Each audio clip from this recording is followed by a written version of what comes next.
Hormuz প্রণালীর পর এবার বন্ধ হওয়ার আশঙ্কায় রয়েছে বিশ্ব বাণিজ্যের অত্যন্ত গুরুত্বপূর্ণ জলপথ বাব এল মান্দেব।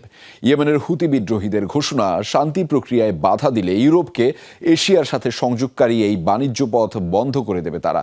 বিশ্লেষকরা বলছেন এমনটি হলে চরম হুমকির মুখে পড়বে বিশ্ব বাণিজ্য।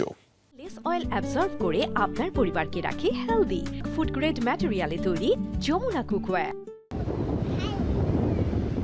একপাশে ইয়েমেন, অপর পাশে আফ্রিকার দেশ জিবুতি ও ইরিত্রিয়া। মাঝের মাত্র ৩২ কিলোমিটার সরু সামুদ্রিক অঞ্চল দিয়েই বিশ্ব বাণিজ্যের ১২% সম্পন্ন হয়। আন্তর্জাতিক বাণিজ্যের জন্য অত্যন্ত গুরুত্বপূর্ণ এই প্রণালীর নাম বাব এল মান্দেব, যার অর্থ অশ্রুর দরজা বা গেট অফ টিয়ার্স।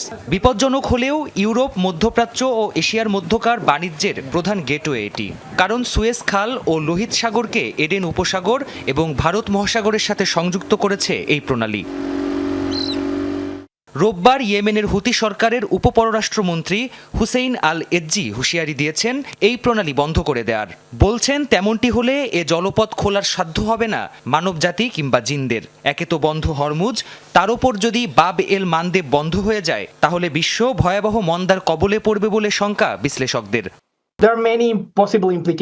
হরমুজ প্রণালী বন্ধ হওয়ার স্বল্পমেয়াদী ও দীর্ঘমেয়াদী প্রভাব রয়েছে, তবে এটির পাশাপাশি যদি বাব এল মান্দেব প্রণালীর মতো গুরুত্বপূর্ণ চেকপয়েন্ট বন্ধ হয়ে পড়ে তবে তা বৈশ্বিক বাণিজ্যে চরম বিপর্যয় ডেকে আনবে। এখন অনেকটা এমনই সংকেত আসছে। ২০২৩ সালের ৭ অক্টোবরের পর ইসরায়েল গাজায় আগ্রাসন শুরু করলে ফিলিস্তিনিদের প্রতি সংহতি জানিয়ে এই প্রণালীর আশপাশে জাহাজ চলাচলে বাধা সৃষ্টি করেছিল হুতিরা। এমনকি বহু তেলবাহী ট্যাঙ্কারেও মিসাইল ছুড়েছিল তারা। প্রাণপ্রতিম কুণ্ডু, যমুনা নিউজ।